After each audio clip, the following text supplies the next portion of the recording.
Yo, what's up Katore? Another day, another work. Ang plan activity talaga natin ngayon is antenna replacement. Kaso may alarm ako ng outage. So buong site yung naka-down.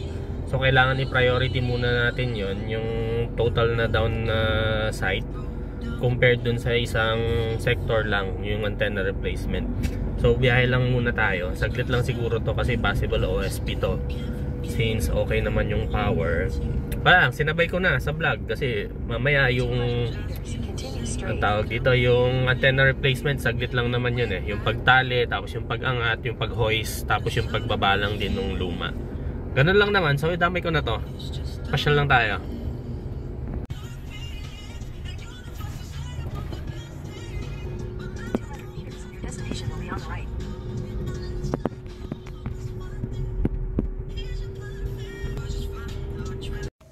So yun, nakarating na ako sa site.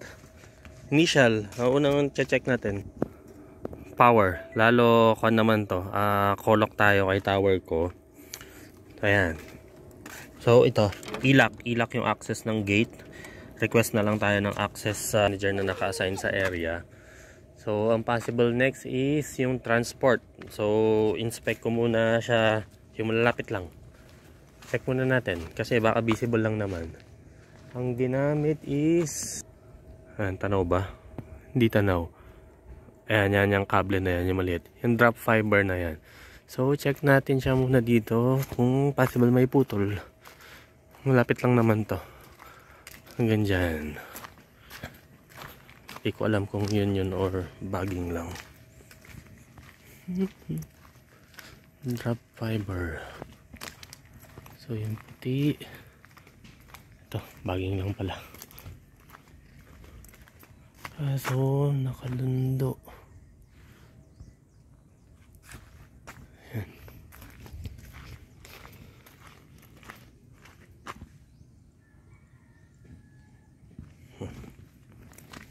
May nakasag doon. So, i-visual ko na lang din. Lapit lang naman. Baba. Ito. Buo pa yung drop fiber dito. Buo pa. Ayun. Lakadin ko lang. Ayun, wala tayong nakitang visible na cut doon sa drop fiber, pero nalusag sila. So ang next na gagawin ko is access natin yung site para mas makita natin kung hindi naman sa equipment yung problema. Tapos kung walang ilaw yung link nya, ayun, kailangan natin mag OTDR. Drop ko na lang yung link ng OTDR testing. Wala kasi akong bitbit ngayon kasi walang issue naman sa akin sa area ko na hawak. So yun ang next. Tignan natin yung transport equipment, kung equipment or sa OSP.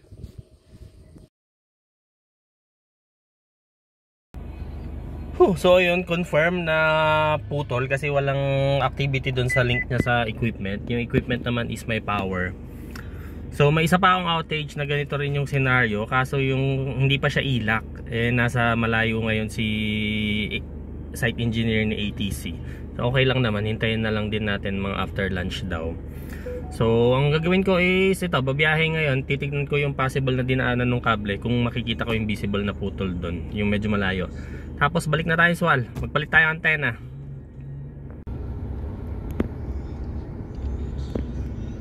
Yan yung nag-low sag na part. So yan, patrace na natin kanila Sir Jesse, yung team ng aming OSP na naka-assign ngayon. So may putol kaso hindi sa atin yung manipis na yan.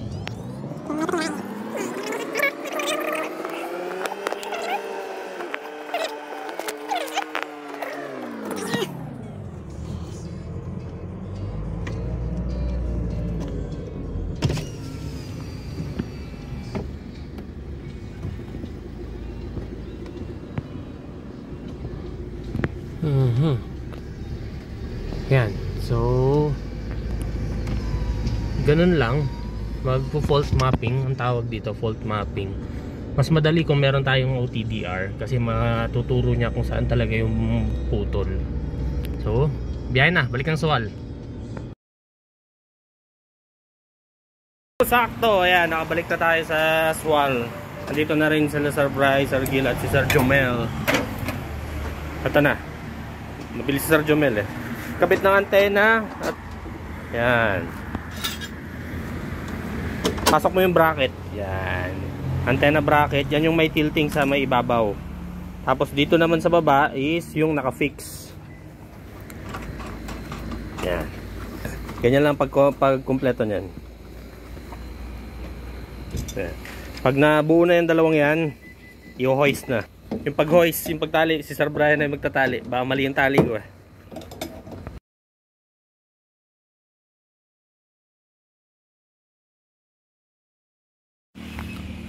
Ito ang isang BTS panel antenna. Ito yung nagbibigay ng signal sa mga phone nyo.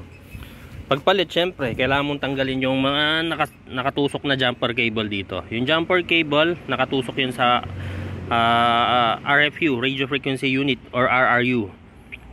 Tapos ito yung sinasabi kong AASG. Ito yung nung nakarang vlog pinalitan natin, AASG cable papunta sa ASBT, tapos papunta dun sa sector 1. Yan, yun yung nagko-control ng electrical tilt.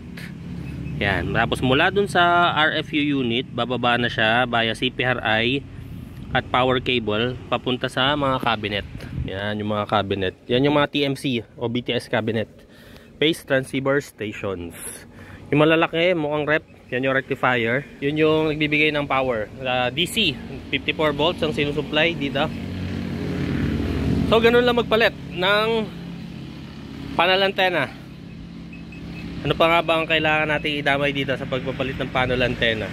So, after ma-install lahat, check natin visually kung green na yung alarm, kung walang alarm. Check din remotely via Surveillance Center, Regional Surveillance Center or RSC, dating ROC, Regional Operation Center. So, yun muna. Tingnan natin, baka may mahabol pa ako sa content na to regarding sa alarm na yan. Best WR, cell capability degraded. So, dagdag na rin natin, nabanggit naman na yung jumper cables, kung ano yung tawag doon sa mga jumper cable na yan. Itong medyo maliit na medyo patusok, ito daw yung N-type. Tapos yung susunod na size niya, yung ganito.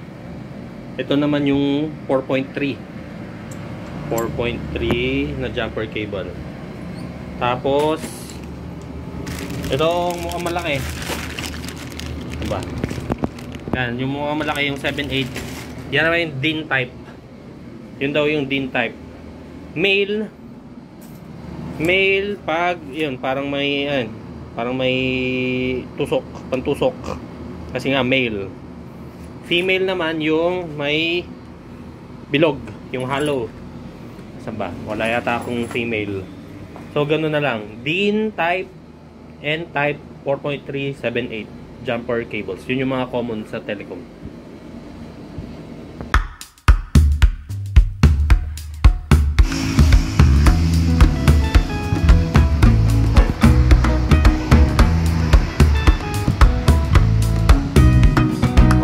Mababa lang, nasa 30 meters lang to. So nakarating na.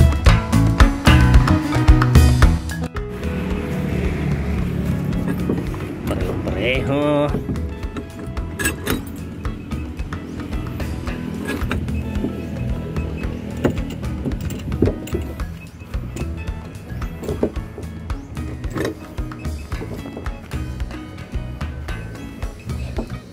Maiksi lang pala itong antena na to. Kaya na. Yan. Yung ginamit ng tali, club hitch. Yan ang pinakamagamit-gamit na tali sa pagbubuhat. Kahit anong equipment, club hitch. Yan. Yan. Siyempre si Sir Brian na. Practice. Practice makes perfect. For installation 5G. Club hitch, yung dalawang bilog. Ayan.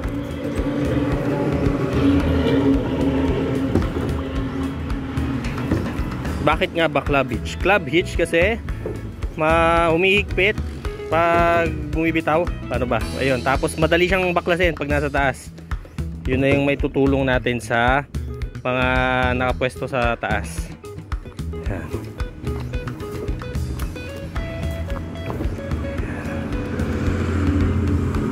club hitch plus support.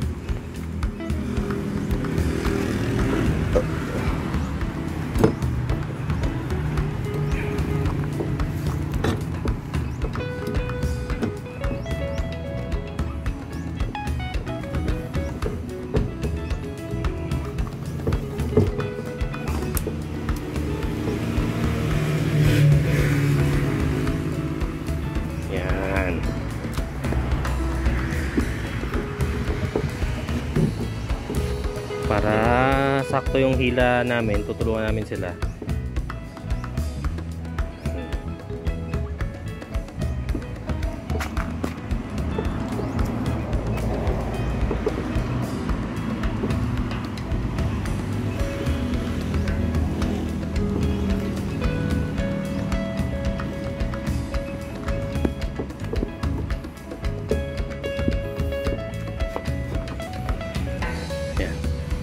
Game na yan, hatakin na yan. Siyempre yung ulo nasa taas.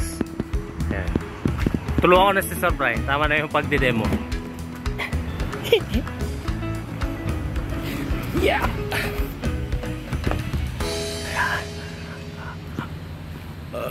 Hanggang mag-guide lang.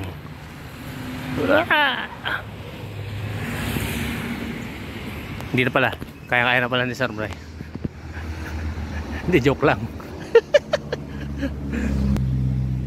Ay, hindi, mas madali para pag-isa. Ay, hinihila pala nila Sir Gilbert tapos Sir Jumel sa taas.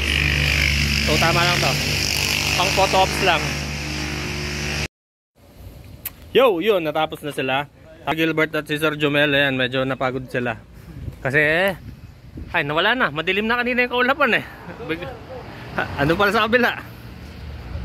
Ayun na pala. Makulimlim na naman doon, no? Typical weather dito sa Western Pangasinan. Araw-init, araw-init. Magkakasakit na ako. So, check ko. Nag-clear naman. Sara ko na muna. Tanghali na rin naman na.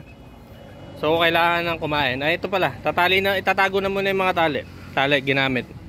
Tapos yung kuwan nga sa jumper cable, yung close. So, ayun. Yun lang muna sa ngayong araw. Like, share, subscribe. Kotauri PH. Peace out.